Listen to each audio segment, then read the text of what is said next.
Hi there everyone, my name is Mitchell Burrows. I like to talk about movies and so far I've had 19 years to do so. In those 19 years, starting with 2001, there's been some great movies released as well as some stinkers, but that's not what we're here to talk about today. Since I've only done a few videos as of this moment, I thought now would be a good idea to talk about some of my favourite movies that have come out in the years I've been alive, so you guys get to see where I'm coming from and what I enjoy. I'm not going to do this year by year, I'm just going to select 20 movies that have come out since I was born, considering I'm turning 20 this year, but I'll generally go in the order that the movies came out. I'll be leaving time codes in the description if you want to pick and choose which movies you want to hear me talk about, and I just want to reiterate that this is not the list, these are not necessarily the best. This is just my favourites, based on the fact that I feel like these movies provided something different to the films released around them, for me anyway. If I'm ever asked what the most underrated movie of all time is, my answer will always be Shaun of the Dead. I've already discussed this movie in my Right Ranked video, so I won't go too far into it now, but this is his first film and it feels like a movie crafted by a seasoned writer and director. Every element of Shaun of the Dead feels bolt tight, from the page to behind the camera to the editing room. There's not a single second of wasted space in this funny, heartfelt, clever, at times heartbreaking film, and to top it all off, it's probably the best parody movie I've ever seen. Sorry for the plug, but if you want to hear me talk more in depth about it, go watch my Edgar Wright video. On to the other 19.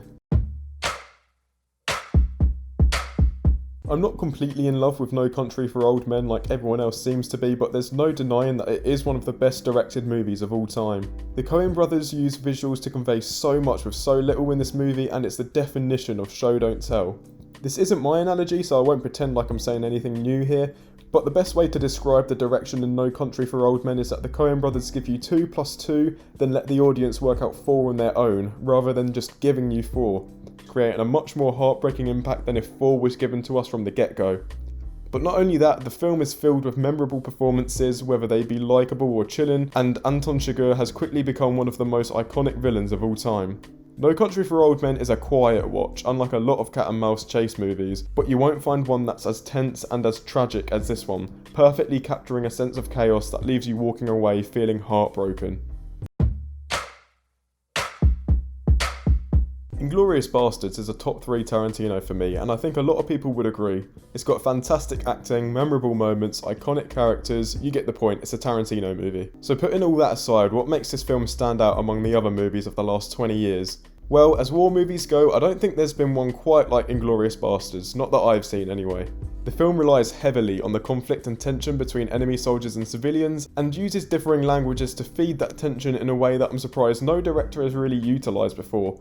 And Tarantino is not afraid to flaunt it, with only 30% of the film actually spoken in English. If you come to Inglorious Basterds expecting intense war battles, you'll be disappointed, but I think it will more than make up for it with everything it has to offer. I mean, what other movie can switch languages to place you into a 30-minute interrogation scene and leave you filled with anxiety the entire time? I'm just going to say it, in my opinion, Toy Story 3 is the best Toy Story film, one of Pixar's best, one of the decade's best, and one of the best conclusions to a story I've ever seen. No other Toy Story film ever existed after this one. I remember vividly seeing that ending in the cinema and for the first time being on the verge of tears at a film, twice. After that I instantly left the cinema and called it my favourite movie of all time. Because of that, I probably like this entry more than most because of how I was so personally impressed by it as an 8-year-old. Still though, if someone asked me to objectively explain why this film deserves to be in this video, I think I could still give a cohesive objective argument.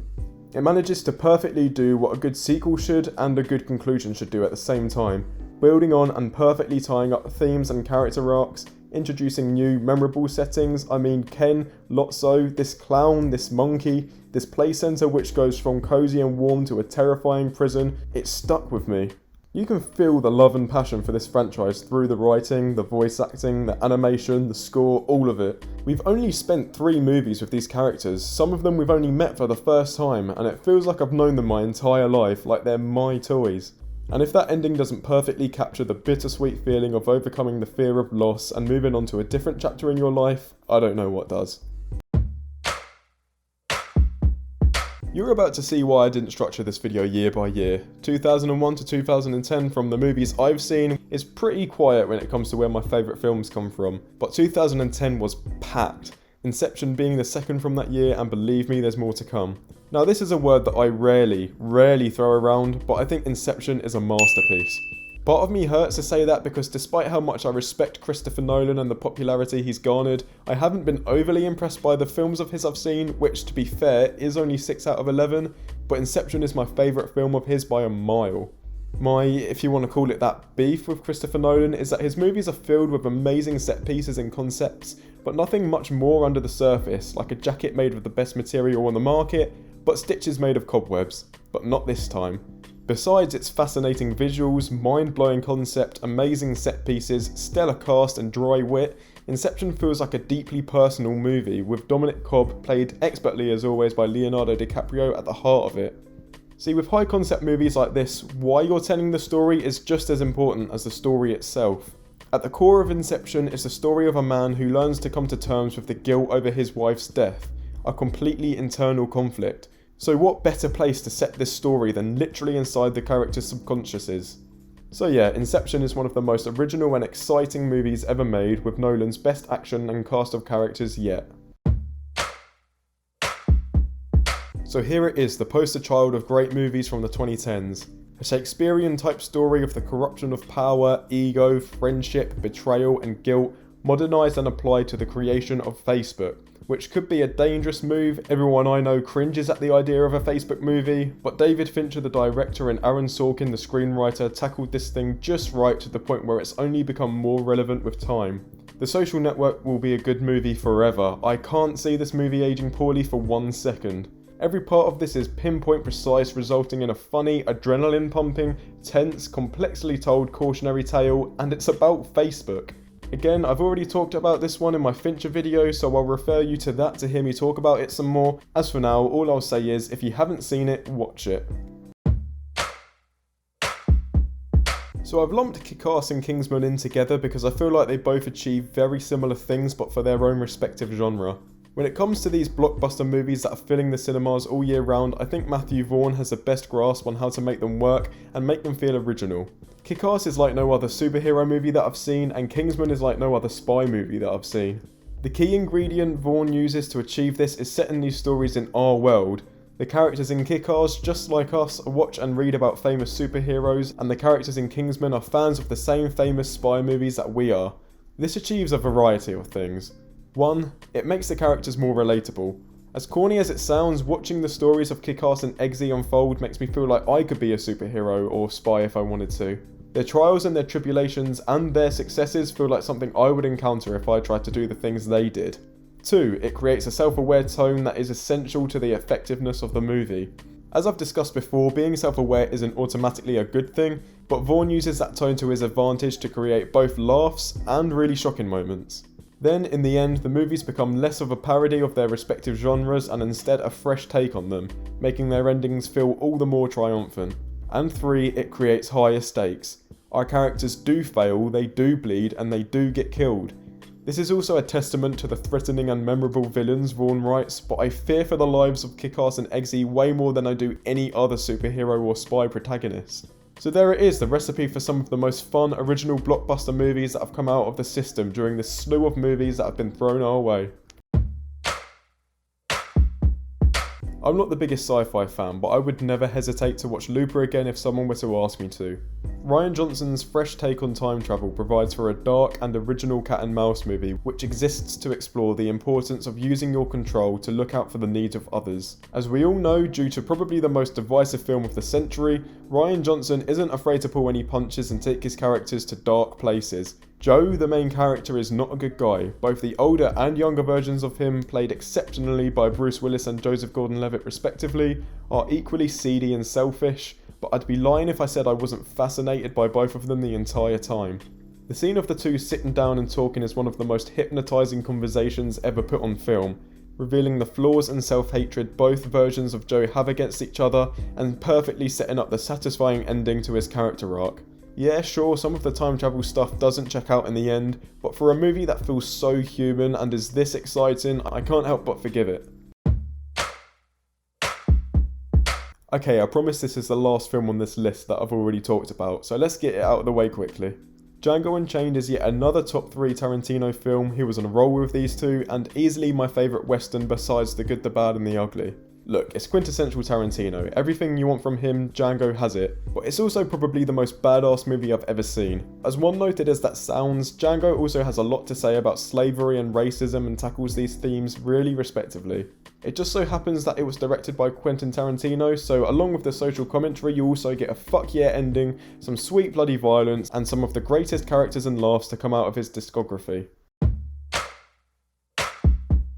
I have no shame when I say that I consider The Wolf of Wall Street my favourite Scorsese movie. In my opinion, this is the perfect way to tell a cautionary tale. This movie is all about excess, from the runtime to the sex, the drugs, the alcohol, the colours, the soundtrack. This movie grabs you by the face and screams at you for 3 hours while still letting you walk away feeling educated.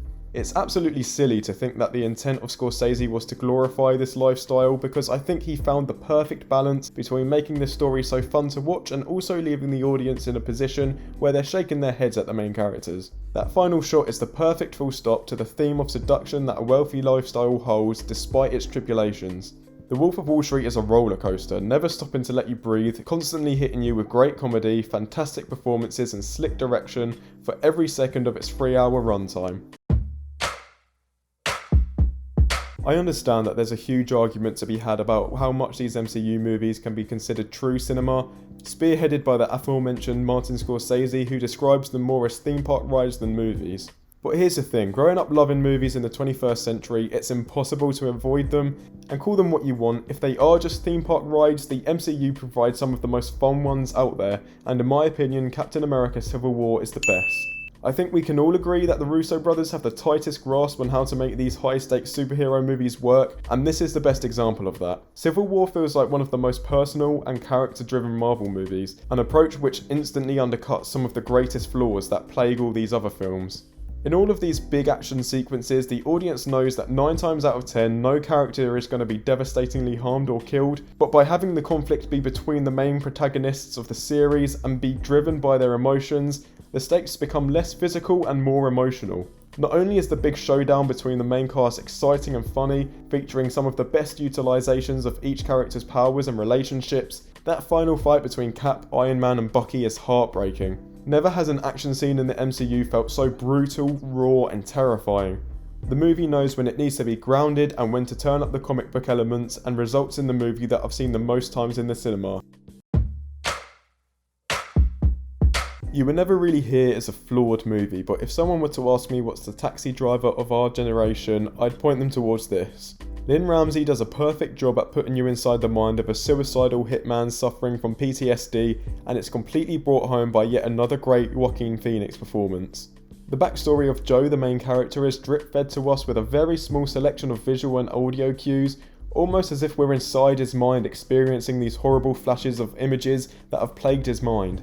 Then the choice to always put some kind of barrier between the audience and the characters when violence is on screen, and only focusing on the aftermath of the violence, drives home the theme of the movie you will never really hear will shock you in both a good way and a disturbing way, with the advantage of it always having a new piece of information up its sleeve, and constantly leaving the audience guessing and drip feeding us heartwarming and heartbreaking sequences throughout. I've tried to cover every genre I can with this video, and when it comes to horror, Hereditary for me is the most effective when it comes to the movies that have been released throughout my life. Ari Aster has full control of his craft and knows what to focus on in order to create a completely unnerving experience. Besides some amazing tension building and creepy imagery, without needing to really rely on jump scares, Aster focuses on the mental deterioration and helplessness of our main character, played by Toni Collette in one of my favourite performances of all time.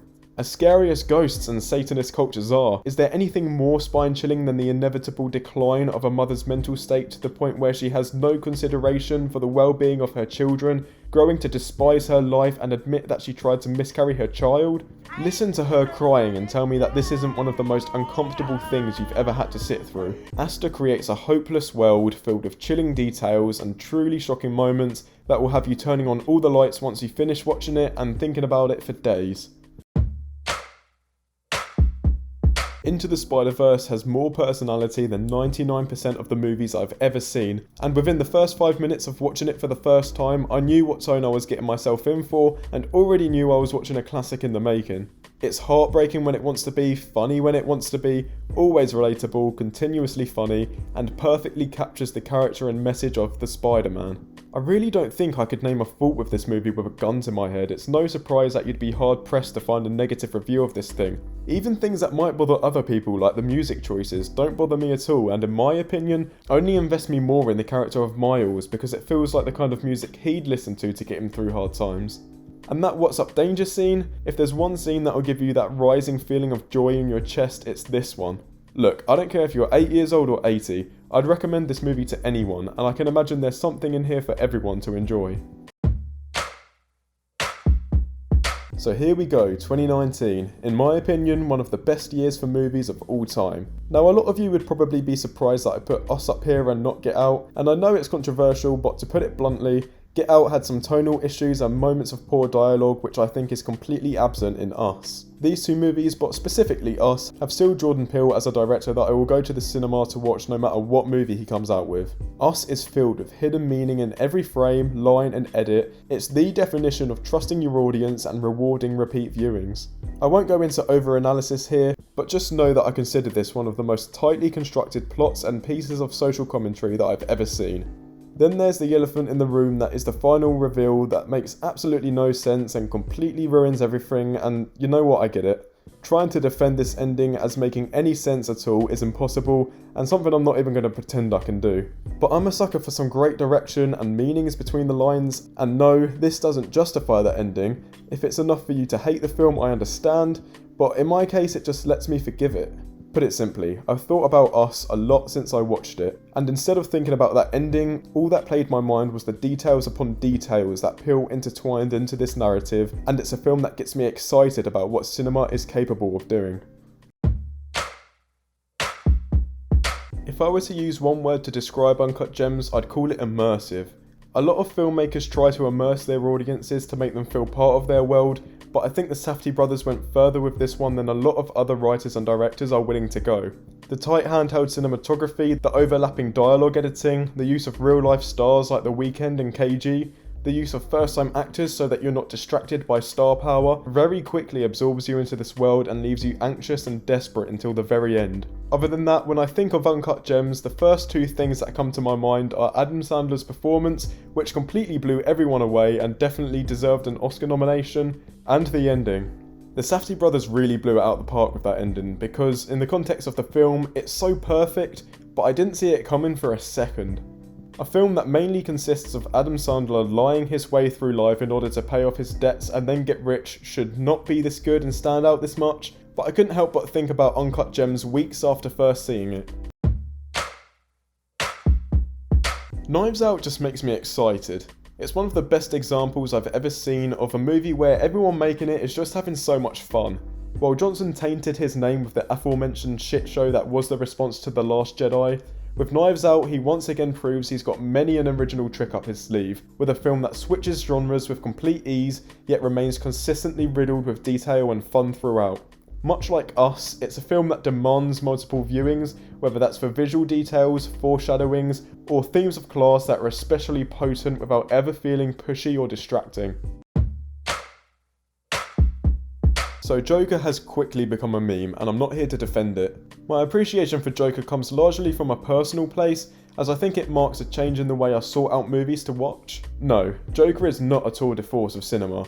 A lot of what makes it great can be attributed to its influence drawn from early Scorsese films like The King of Comedy and Taxi Driver, but after being bombarded mainly with big budget franchise movies throughout my life as a teenager, Joker gave me that extra push I needed to look for films that delved deeper into character or story and held potent themes that provide more of a cerebral experience rather than just stumbling over them. Now don't get me wrong, that's not to say that the film itself has no merits, in fact far from it. I understand why it's so hard to take this film seriously now, but I really can't lie about the personal impact it's had on me. So here it is, The Irishman, the 3.5-hour mob epic directed by the king of mob epics at the age of 77, featuring Robert De Niro, Al Pacino and Joe Pesci. The first 2 hours, despite how much I loved them, aren't necessarily anything Scorsese hasn't explored before, but the final hour and a half is breathtaking.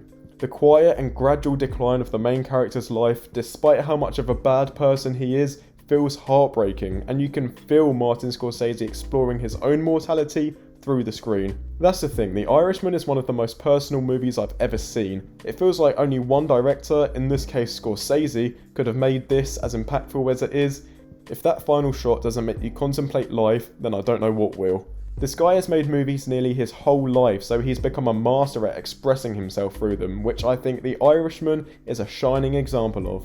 So there you have it, 20 movies from the last 20 years that have entertained me, made me think, or taught me something about filmmaking.